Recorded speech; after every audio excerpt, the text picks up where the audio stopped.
From the Sky News Centre, this is Paul Murray Live. Thank you, guys. G'day, good evening. Welcome to a special Sunday night edition of Paul Murray Live. Special because, you know, we're here. And there's plenty to talk about, including there was a ceremony that took place this evening in Bondi to mark the lives that have been lost, the lives that were injured, and, of course, the lives that have been changed forever. Among those that were in attendance is the hero police officer, the inspector who came off the street and attended and, of course, took down the person responsible for all of those deaths. A man who has shown great leadership in the past week, giving the people of New South Wales exactly what they want, which was a stern and steady yet reassuring hand. Chris Minns spoke to the group. Bondi is tough, and this is a strong community, and we will get through this because it's full of people who put their own lives in danger to rescue someone else. And there is some good news, and that's the reason why I start this evening, which is that the little baby whose mother ended up giving her life as it was being taken, of course, by the attacker. She pushed the baby out of the way. The baby was able to be stabilised. It went to hospital. It was through ICU. It was serious, stable, and now has apparently come out of hospital. That is an extraordinary sign of the strength that exists inside the four walls of the hospital of the Prince of Wales in Sydney, but of similar miracles that happen around the country each and every day. And strength and love to everyone who's involved in our frontline services, be they the police, who may have to turn up and do the toughest of possible things, the fire and rescue department, which continue to do so all the time, or of course paramedics and the people in our hospitals. Now, I have been writing the Prime Minister very hard on a central promise that he made before the last election. The last election was all about a cost of living crisis. There was apparently a great need to change the government, a government that had been truly wounded by scandals and political cover-ups that we now know to be completely fake. But still, the Prime Minister, via his own Twitter account, it still sits up there right now, that the central promise of his new government, no asterisks, no ifs, no buts, was that a Labor government will lower the cost of living. As you know, for the rest of 22, for all of 23 and continuing now into 24, cost of living has been horrible. Continues to get worse every day, all day, every night. I can show you an example of the latest poll, the latest indices, but you know what's going on in your life. And if for whatever reason you happen to be somebody who is not feeling the pain, believe me, there are plenty that are feeling it as profoundly as any generation at the time in the past where they had financial difficulties as a result of things like recessions or per capita recessions. We are told to trust the leadership that have managed the front page with moving around tax cuts that are too little too late, that when they actually kick in July will only be $15 a week for people earning $45,000. And even if you're somebody earning over $100,000, again, it's too little too late. Why? Because the cost of everything has increased. This government also took away $1,500 automatic tax return from 10 million people. And they decided to tie the other hand behind your back because interest rates, of course, went up a dozen times under the watch of Albo.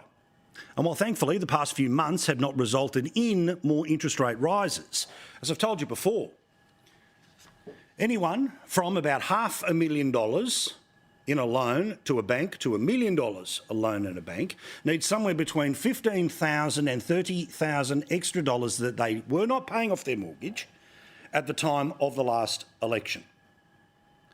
Now, it is always a fool's errand to pretend that the last election is indicative of what the next election will be, to fight the next election on the last election. But one thing has never changed from the last government to this government and whenever an election is on our way, and that is the serious punishment that voters will put onto a government if they are not doing enough or, even worse, are telling you that it ain't as bad as it actually is. And we get a poll tonight via the Sydney Morning Herald, The Age and Channel 9, and I'll read from their headline. Not my interpretation, their headline. Labor's vote hits new low as Australians buckle under cost of living pressures. Now again, every night, every week, every month, over the past couple of years, we have been focused on the main issue. Now, other things will come and go, like $450 million on whether or not we should or shouldn't vote for the Voice. Other issues will come and go of great importance and great seriousness, but nothing affects suburban Australia more than the government's failure to deal with cost of living. Their promise was to make cost of living easier. Put simply, to make things cheaper. Instead, everything has gone up since the day they came to office. Now, they can say that it's the war in Ukraine. They can say that it is the Middle East. But you know and I know that this government has made a whole plethora of decisions which have made the things around the rest of the world even worse. Now, Australia, like every first world country, is in the middle of a transition when it comes to the energy system. But we are doing this one too quickly, too aggressively. It is costing too much money. And the result of which has been a massive increase in power bills. Power bills are one of the main reasons why the opinion poll that I just quoted to you has seen the Labor Party's vote tank. And I mean tank. The promise of $275 off your power bill in May of 2022, of course, is more than $1,000 higher than it was when they came to office. Now, the game and the plan of the Labor Party is to simply say, we're the lesser of two evils, keep us in power because the other guys are a threat to democracy. Dutton, Dutton, Dutton, Dutton, Dutton. You've heard it all a million times before. The arrogance in their assumption is that the teals will create such a buffer that the Labor Party has no chance of falling out of power. The question of the next government is whether or not it goes into a narrower majority, they've only got 2 seats, or most likely it goes into minority.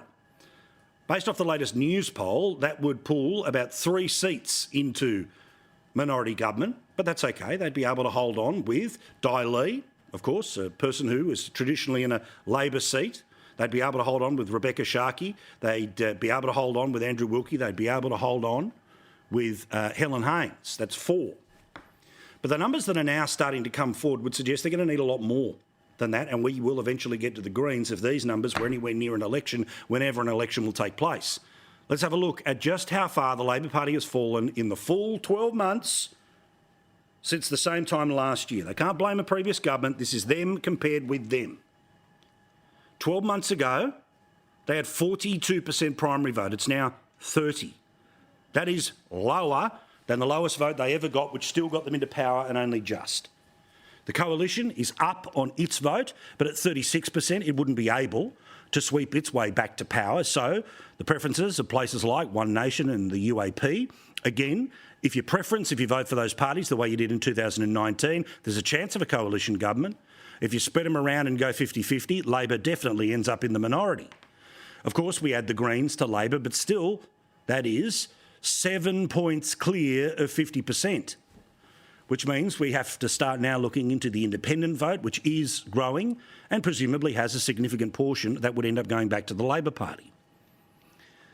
Now, whatever is left with other, again, if that other is parties that are known to you, known to social media, but not known to the national discussion on the centre-right, well, again, that could help the numbers and what is going to be a particularly interesting election. Now, the Resolve organisation, when they put their poll out via Channel 9 on TV and those 2 newspapers, they include comments from focus groups that helped inform their decision about where the primary vote is of the major parties. These are some of the negative comments about the government, and geez, don't they marry up with what we've been saying for a long period of time. Labor are making a lot of mistakes. They're not listening. There's too much immigration and the cost of living is too high. We need change. Also buried inside these numbers is validation for how regularly I have been talking about cost of living. And I know there are people that send me emails saying, oh, again, every night. Yes, every night.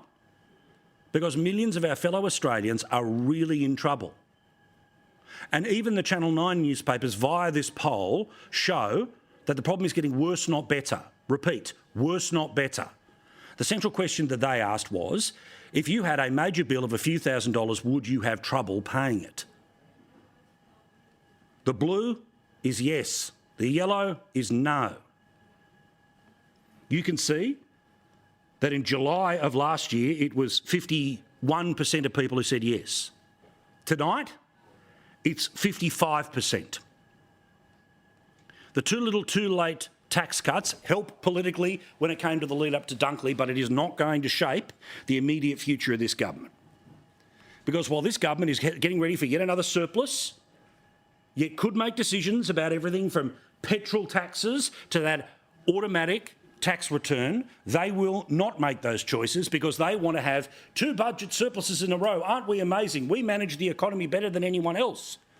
Well, of course, the people who are paying the taxes, the great workers of Australia, they've got so little left over after the basic and essential costs each and every fortnight, each and every month, that now the highest number since the question was asked in this version of economic trouble, in the left teal green loving parts of the mainstream media, it shows us 55% of people would struggle to pay a major bill because they've eaten into their savings, they've run up their credit card, and the monies that do come in each and every month has been eaten up by, among other things, mortgages.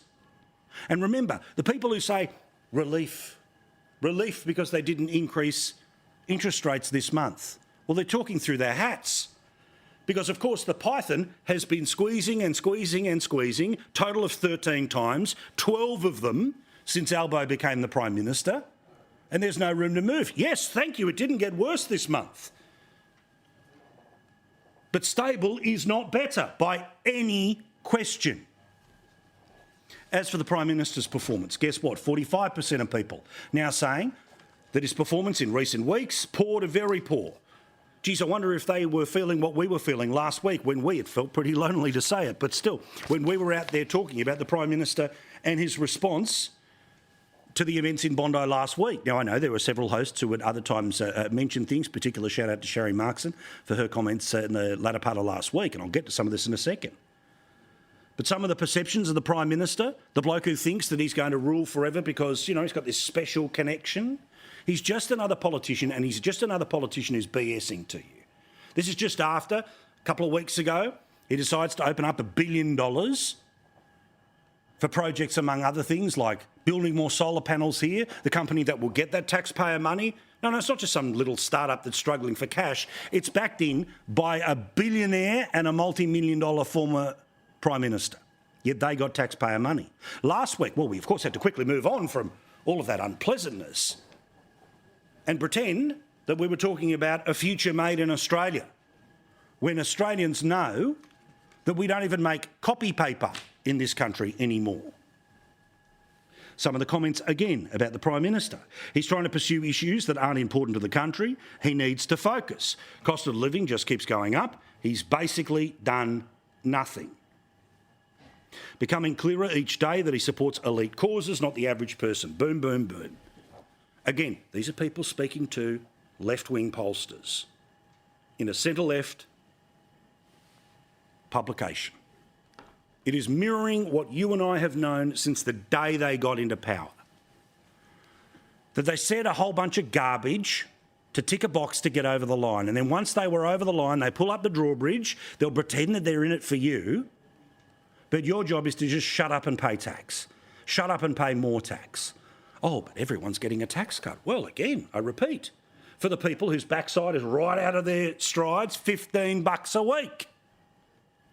For the people who might have a little bit of cotton, let alone cushion, they're having to pay anywhere between $15,000 and $30,000 more to pay off a home loan right now under this government. And specifically what I mentioned last week, the failure of the Prime Minister to match the moment. Now, I know that he gets to mark his own homework and he'll get to say that this was an important moment and he did everything right in the past 7 days. But you and I both know that this bloke did not summon up the courage to actually confront the problems that exist in our society. He did not speak with the passion of which he speaks when a piece of legislation he wants to get through the Parliament didn't get through the Parliament. Instead, quickly reading the notes, he didn't cancel radio appearances or a campaign trail. No, we're still in the high vest talking about terrorism that had happened the night before. Christopher Daw puts this into words. He did so in the Nightly on Friday, and I agree with every syllable he says. In the wake of one of the most disconcerting, incomprehensible few days in our history, we didn't get a national figure, a Prime Minister of substance or conviction or action. We got Albo. Albanese has talked a lot since Saturday night. Now again, Christopher's the one who did the counting.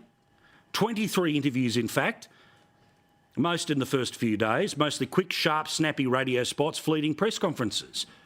Lots of words, plenty of platitudes, touching base, skirting through, tapping out, moving on. He was everywhere and nowhere. They didn't cancel any of the fluffy interviews last week. I don't know, we just kept putting those appearances in. Last paragraph. Fragile as he is, Albanese will be outraged by this analysis, dismissing it by the numbers as widely unfair. He'll again miss the point. He'll be destined to repeat the same mistakes. Sadly, so for all of us. That's the point. This bloke may be at the peak of his powers, i.e. the Prime Minister of Australia, looking at the inevitability of the next election that the teals will not be budged. And if the teals don't get budged, then Dutton and the Libs can do whatever they want. I will end up remaining as Prime Minister. But this is the same arrogance that thought Christina Keneally could just be dropped into Western Sydney and they'll do what they're told. They didn't. They voted for Dai Lee. And yes, Dai Lee and several other crossbenchers may well be the ones necessary to putting them back in a minority and essentially putting them in a position where they get to tell the government what to do. It'd be good when it comes to Dai Lee, but not for most of the rest of them. It'll produce a more left-wing government, and that most likely produces even worse results for the Labor Party years down the track. But let's just focus on where we are today. They could cut petrol taxes tomorrow, but they won't. They could put back the $1,500 automatic tax return that you got for 2 years during the COVID pandemic, and now the financial situation, according to many, is just as bad as the worst days of that. They could put it back, but they won't. They could remove the extra taxes that they've put on the transportation industry, but they won't. They could decide to slow the transition from what works to what maybe will work into the future, but they won't. They'll just keep pouring money into it. Instead, what they'll do is you won't see any of this money on budget night because it's all off budget. When it comes to Bowen and one policy in particular, it's just $60 billion. Just $60 billion. Well, the amount of money that they're saying they're going to spend on defence, oh, it's massive money, over 10 years, into the never, never. You've only got to vote for us 3 times and then you get the money. Reality is, the share of the budget that will be about defence, a little up, a little down. Welfare continues to grow. Who pays for it? You, the worker. Oh, we've given everyone a tax cut. I repeat for the 3rd time. Too little, too late. Good to see the polls are now starting to actually match what you and I have been feeling for a long time. This bloke ain't up to it, and his government is full of show ponies. Now, last week, lots of people wanted things stripped from the internet because they were reflecting either a person in the middle of a crime, an in-between killing of people, and another, which again was an alleged attack. I use that word because the person has now been charged. The other one is dead. We were struggling over the last week with particular websites and pages that, as I said, were spreading lies and disinformation. So if we can prevent or stop or put social media firms on notice that there'll be consequences if you don't take an active management of what's happening on your own websites, that'd be good for the state. We'll support the government in cracking down, getting tougher and finding ways of getting outside this sort of voluntary compliance regime that exists right now and actually getting tough on these platforms and what they're allowing to be seen. Now, this stuff is difficult, but I don't say as an idea that somebody who's filming themselves in the commission of a crime, I mean, in the same way that it's the people that are showing off the youth crime that's happening around the country, yeah, of course that stuff should be pulled off the internet as much as possible. People seeing violent things that they may well have seen once but don't need to live forever and don't need to morph into propaganda, yeah, probably they should come off the internet. But there are some bigger issues than that. Australia doesn't have the ability to tell the rest of the world what they can see. Australia has the right to pass a law about what we can and can't see here. The E-Safety Commissioner, hired by the last government but loved by this government, planning to give her even more powers to go after, among other things, misinformation, said that that footage of the stabbings in Bondi, the alleged stabbing in Fairfield, should be scrubbed from the internet, and she was using all of her power from little old Australia to tell Silicon Valley what to do. Now, while the majority of mainstream social media platforms have engaged with us, I am not satisfied that enough is being done to protect Australians from the most extreme and gratuitous violent material circulating online. That is why I am exercising my powers under the Online Safety Act to formally compel them to remove it. I have issued a notice to X Corp requiring them to move this content. A legal notice will also be sent to Meta this afternoon, and further notices will likely follow. Now, if you've been paying any attention to the news this weekend, and I understand there's lots of other things to do, so this might be the first time you're paying attention to it, this thing has now got a rocket underneath it because of Elon Musk. Now, of course, X responded to this. I'll get to their formal response in a second. Elon Musk, well, he wrote, though, that Australia's censorship commissar is demanding global content bans. Again, what we see in this country, that's a matter whether we agree with what they're planning to ban or not, where, yes, the power of the Australian law only goes as far as the Australian territory. But if we're trying to yank things off a global platform, are we trying to reach a little further than our actual responsibility? For their part, this is the official response from X as opposed to the Elon Musk headline, which you'll read much about in the next couple of days. But let's actually read their response. X believes the e-safety order was not within the scope of Australia's law, and we complied with the directive pending a legal challenge. X has now received a demand from the E-Safety Commissioner that X globally withholds these posts or faces a daily fine of about $500,000 American each and every day. This was a tragic event, but we mustn't allow people to praise it, and we mustn't allow people to praise it or call for further violence. There's a public conversation happening about the event and on X and around Australia, as often is the case when major events occur. Now, remember, there's the second half of this, which is that the government has been trying, through their communications minister, Michelle Rowland, for a long period of time now. They've shelved it, they've moved it back, they've taken off the edges, but they are committed to introducing a new law which, again, would have daily fines for social media companies. Not for posting videos that are people in the commission of a crime, not videos of somebody running around and stabbing people. No, these daily fines would be if they didn't remove misinformation that had been declared such by Australia and by bureaucrats in Australia working for the Communications and Media Authority. This is the censoring of the internet. Now, I'm not talking about the censoring of the internet because you have a right to see somebody being murdered. I don't believe you do. Now, I do believe that there are going to be always sections of the internet that somehow, if that's what you want to get for your jollies or your information, which we'll be able to give it to you, but mainstream, major operations probably shouldn't be able to do it.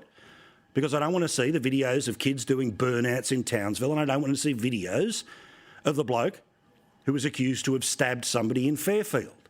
In the moment, in the first 24 hours when it's news, OK, you deal with that, but I don't need to see that forever.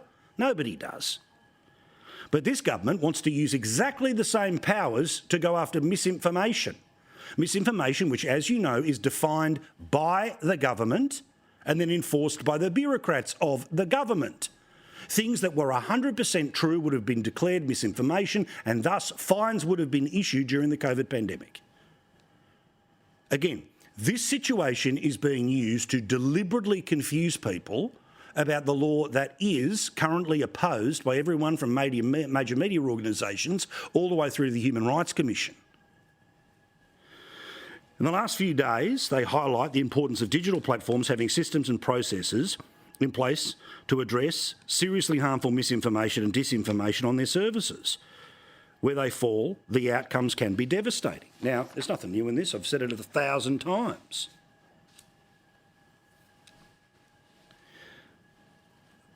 But I'm worried about where the opposition is. Now, to give them the benefit of the doubt, the opposition seems to be in what I feel is a reasonable place, which is that we should be censoring the commissioning of crimes or at least pulling them back from the internet as much as possible, in the same way that YouTube is able to destroy a video, or Facebook can straight away. If you use professional music in it, there would be an algorithm that would be able to find the use of a weapon or the commission of a crime and basically be able to nuke it. Now, that's what I think they're agreeing to, but remember, Michelle Rowland, the Communications Minister, is taking two things and shoving them together, suggesting that the misinformation bill that we were dead against before what happened in Bondi, and I am still dead against a week after Bondi, but is this going to be the Trojan horse that Labor will force the opposition into backing? Here's what Peter Dutton said today on Channel 2. I think there's a bipartisan position in relation to this. We know that the companies, and we've seen some of the comments from Elon Musk overnight, they see themselves above the law, and the Australian law here should apply equally in the real world as it does online. Now, as you know, the media loves anything that'll be the end of the Liberal Party, the evil party that's been holding us back from the awesomeness of leftism for a while. They hated Scott Morrison because, apart from anything else, he denied them their revolution in 2019. And one of the ways that they plan to get there is to make it numerically impossible for the Liberal Party to ever get to a government by, of course, bolstering the teals, as I mentioned a bit earlier. We remember in 2019, when Sally Steggall got nothing but a free run from every media outlet that hated Tony Abbott. And remember, even on the night before the election, there she was talking to the ABC on the very night before. Her announcement, of course, fully covered by the ABC. Endless wall-to-wall coverage of a person who they created into the phenomena that ended up being re-elected to the Parliament in 2022. And on that night in 2022, there was more money, better organisation put in place, and it resulted in an awful lot more teals knocking off an awful lot more Liberals. Now, the analysis, by the way, was not that it was disaffected Liberals, which is the way they tried to market themselves. It basically was a new way for Labor and Greens people to get together, to up and over. And unless, basically, the Liberal Party ends up getting 50% of the primary vote, unlikely for any political party, then all of the preferences end up getting them over the line. And despite the fact that they start with this much of the vote, they end up with all the power, and in a minority government scenario, even more power.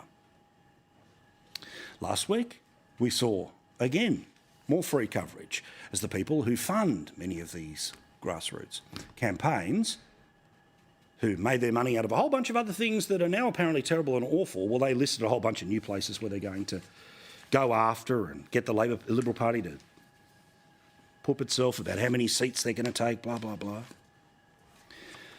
Well, this weekend, just amazingly this weekend, we got the launch of two people who want one job.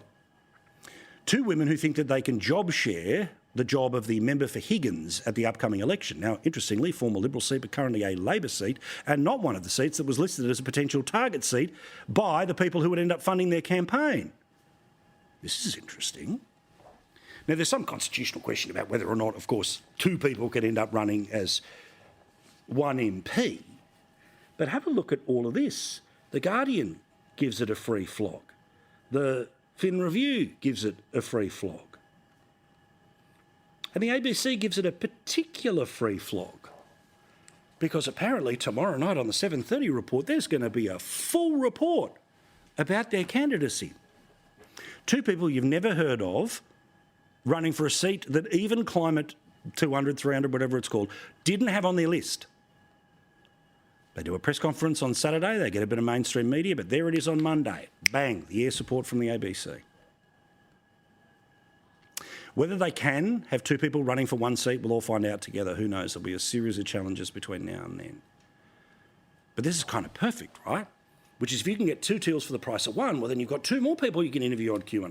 Two more people that you can make it seem like that movement is growing and growing and growing, despite the fact that, of course, it's the same person. And by the way, their promise is if one of them has to resign, both of them will resign. They'll never disagree on anything, apparently. Never disagree on anything. Watch this space. That's how the media works. Very soft treatment for the people they like. An absolute bulldog approach for the people they don't. And even when, going back to those polls, even when the polls are that bad, just watch the next 24 hours how little conversation there'll be about that. Just watch. Big stuff out of America, by the way. Joe Biden got what he wanted eventually. There was a long process to get there. But The American Parliament has now approved funding for Ukraine, for Ukraine, for Israel, for Taiwan as well. Apparently there's a small amount of money for the southern border because, you know, your own country, whatever. Now, all of this happened because the Speaker, Mike Johnson, who was a Republican. Now, the Republicans have a majority of 1 in the lower house. There are significant numbers of Republicans who didn't want to support any of this stuff for a whole bunch of different reasons, but basically a significant number of Republicans together with all of the Democrats meant that there was an easy majority and Biden got what he wanted. On this vote, the ayes are 311 and the nays are 112. The bill is passed. And regardless of how you feel about what is happening in Ukraine, and all of us want the Ukrainians to be able to defeat the Russians, it is a very weird look when politicians stand in their own national parliament waving the flags of another country. And that's exactly what the Democrats did when the money came through. The House will be in order. The chair would remind my colleagues to observe proper decorum. Flag waving on the floor is not appropriate. The House will be in order. Now, they decided to slip in a couple of other things, including telling TikTok that it has to get rid of all of its Chinese connections before it'll be able to stay in the United States. If they don't, it will be shut down. Now, this is past the House. It will pass the Senate, and it's up to Joe Biden, who, of course, will sign it. And then that'll be interesting to see what happens with TikTok. Of course, in Australia, they'll all say, oh, TikTok's completely fine, it's okay, because you see, if it has to divest its Chinese control, it'll be the Americans who do that, achieving nothing to be done here. But watch this space about the madness of what is going to happen on the Republican side. Now, again, I get it. There's a very significant number of Republicans who did not want to fund this. But when you have a majority of 1, you're allowed to put things to a vote. And if all of the Democrats plus 1, 2, 3, 4 Republicans get together, well, then things are going to pass. It's exactly the same it works. Same as if all of the Republicans plus a few Democrats voted for it, they'll get what they want. But this now means that people are coming to hunt for the Speaker because he did a dirty deal with the Democrats and then he will get the biscuit. If he gets the biscuit, remember how many times it took to find a Speaker last time? They have a 1-seat majority. It could result in the Democrats actually coming up and ending up leading in the House because the Republicans won't be able to pick who their leader should be. This is the 3rd betrayal by Mike Johnson. He delivered a 2-part omnibus, funded the Department of Justice, 91 federal indictments against President Trump, funded the FBI that raided Mar-a-Lago, gave him a brand new FBI building, funded Joe Biden's open border policies that are killing Americans every single day. Then he reauthorized FISA that spied on American citizens, spied on President Trump's campaign, and he voted against the warrant requirement, the same warrant requirement that he was for 6 months ago. And then he did this here on the House floor, foreign war package that does nothing for America. It's unbelievable. Now, I get it. The MAGA wing is probably in control of the majority of the majority. But that still is only half of half. It's a quarter of American politics. People that aren't MAGA are trying to find reasons, find excuses to get away from the Democrats and to get away from Biden. Do not give the Democrats another free talking point that shows Republicans can't govern because every time they do govern, the person who is in the ultimate position of power to decide who's on the Judiciary Committee, etc., that the person who hands out the subpoena powers has to get sacked because eventually you'll run out of people. And that will be even worse for the Republicans. Quick break, back with more. Plenty to talk about. No sooks, no lefties tonight. Lots to get to from that opinion poll all the way through to what's about to happen when it comes to social media. Where do you draw the line on a crackdown? What's okay, what's not? Free speech, free thinking. We do it here each and every night until they ban us.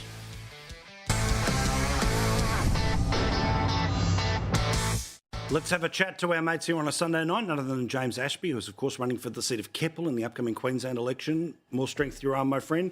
And Christy McSweeney, she's handed out enough how to votes for herself for a little while, but in the meantime, at the PR Council, I'm pleased to say she joins us now from Melbourne. All right. Christy, this social media crackdown stuff, there are 2 parts to it. I think it was Rahm Emanuel who said, never let a good crisis go to waste.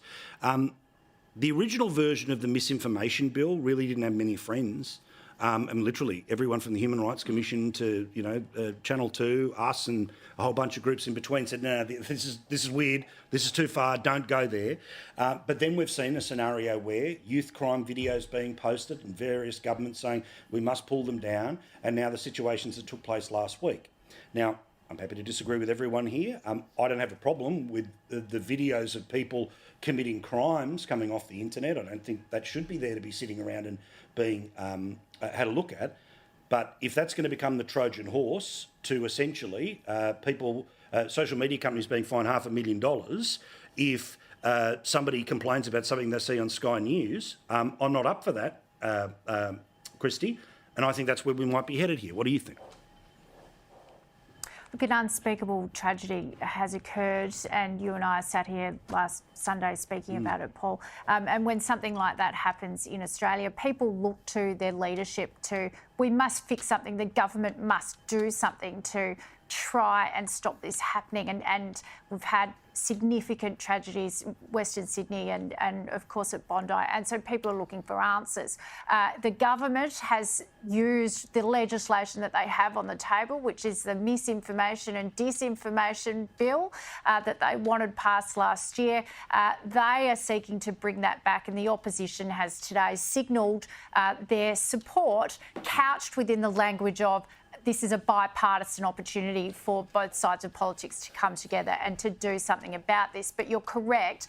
The original bill had as, if you like, the arbiter of what's mistruth and what's misinformation and disinformation as a government department, the Australian Communications and Media Authority. I think Peter Dutton needs to start asking the right questions of the government, such as, well, how will the police be involved in adjudicating and working to bring such content down? How do we get to a position where it's not a public service agency? And of course, there are other questions to ask. If the opposition wants to pass this bill, extend it. There has been a digital platforms inquiry on the table, started by the last coalition government, with the ACCC looking at the monopoly market power of Google, of Apple, and of the social media platforms, and of Microsoft as well. I forgot to mention them, and how they self-preference their own applications, do updates that override applications that parents load and buy onto children's devices that aren't Apple products or that aren't Microsoft products, because they remove them from the Google Play or the Apple Store. Big business in Australia has access to a deeper part of the iOS, that's the internal operating system of the device, so they can block content that they don't want their employees to access. Big business, under corporate accounts and market buying power, has access to that part that parents just going down to JB Hi-Fi and buying a device for their kid doesn't have access to. Ask the bigger questions, and if you're really going to go after the tech companies, go after them. Yeah, I mean, there's many ways, everything from tax through to, again, what Christy was talking about here. But, James, about where we draw the line about what gets pulled off the internet, but equally here, if it's the Liberal Party that's going to turn around and in order to say we did something, back in legislation which by its very essence says that a bunch of bureaucrats decide something to be misinformation and $500,000 fines until eventually certain things that come from certain sources will just be considered too difficult to deal with, and we will see a whole collection of things being shut down. Remember the lady getting arrested for the Facebook post during COVID, all right? That's what we have to remember, rather than the stabbing in Bondi, James. Yeah, exactly. Yeah, look, I had a surprising phone call this afternoon from one of the guys in head office, and they said, what have you done today that's driven all these memberships? And I said, absolutely nothing. Have a look what's in the news cycle. And when Peter Dutton made that announcement this morning, our memberships at One Nation went through the roof. And that tells me they're abandoning the coalition, who I might just point out here, they were the ones that put this bill up in the first place during Morrison's term, and realised it was shot down pretty quickly, as you'd pointed out, and they abandoned it. Now, the Labor Party get in. This has been triggered by bureaucrats, of course, and so this big push has been on for, well, since the the Labor government got into power. They've been pushing to get this through. There's been no catalyst to try and make it happen. But of course, last week was a very unusual week here in this country as we saw two brutal stabbings, completely different to one another. One was a mental health case, the other is a terrorism attack. But here we are, we're about to lose our liberties, our freedom of speech in this country. And you're right, Human Rights Commission have come out and said we shouldn't be passing this. When the government will have full say over what is truth from misinformation or disinformation, that is a scary thought. And we've seen the control that's been had in this country during a time like COVID, where so many of the things that were ruled as disinformation, particularly where it's deliberate misinformation, was then later found out to be accurate. And people were banned from social media platforms. They were pillared by politicians and those in the media. And I look at that and I think to myself, this is exactly the path we're going to go down on steroids if this misinformation, disinformation bill gets up. The Liberal Party have really disappointed me today with their announcement. They're going to back it. Well, again, I'm going to try and make a few phone calls tomorrow to work out exactly where they sit here. And whether they're trying to talk about one part of it or the other, but if they back it in, well, there's going to be trouble about what the consequence of what that legislation is. I just think this is the line that's too far, right? All of us, there's a whole series of laws that exist about defamation, about threatening people, all this sort of stuff. I don't want a free-for-all internet where people can say whatever they want and make horrific sexual threats and all of that stuff. But the idea that you sharing something that the government says is not the official truth, that ain't the country that I think any of us want to sign up to, even on the... Paul, are they going to ban the imams out there? Like, we've already got hate speech and misinformation and disinformation from religious leaders of certain faith, and they don't get banned, they don't get taken down. Where's the E-Safety Commissioner when it comes to them? Yeah, 100%. Well, we may well even try and get the E-Safety Commissioner on and actually have a proper chat about all of this stuff, because it's all going to happen in the light. Well, this is the problem, though. Otherwise, it does end up where we don't do any interviews, or the only interviews we do are going to be on Radio National. And again, all you can do is try, but certainly I want to see greater use of things like parliamentary inquiries, all the rest of it, to actually stress test some of this stuff. All right, last one here. Christy, today... to be careful here because I can't be bothered filling out the legal forms. But Brittany Higgins has said that, basically sorry for the hurt to Linda Reynolds after, of course, all of the political cover-up side of everything was blown away in the federal court last week. Now, the sorry comes after there's been a failure in mediation about defamation proceedings involving those two, but also... 3 years later, change of government, she's not the Defence Minister anymore. What did you think of this one today? I thought it was really interesting. I noticed that the opposition leader described that statement that was issued today as gracious. Senator Reynolds has released her own statement this evening saying that she appreciates the words, but there is a trial set for July. And if there's one thing we've learned from this, Paul, it's that people on TV talking about upcoming legal proceedings shouldn't make speeches about them. Fair point. All right. Thank you, guys. Do appreciate it. We will talk again next week. Hey, this time next week, we're going to be in Renmark in South Australia for the next edition of Our Town. If you would like to join us there, please do so. We've got a great room, great location. Next Sunday, please join us. Our Town at skynews.com.au if you can get to Renmark in South Australia for this show next week. In a second, Andrew Bogut about the wokeness in sport.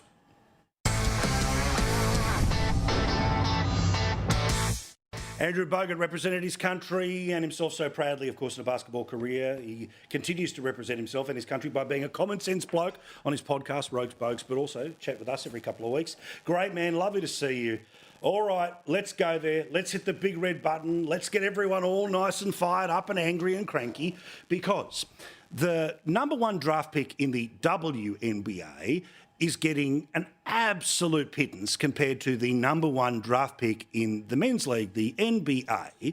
Now, the reality is that the number of people who watch the WNBA, the amount of money that it makes, means that these things are different. But Biden's come out and said that it's not okay. What say you?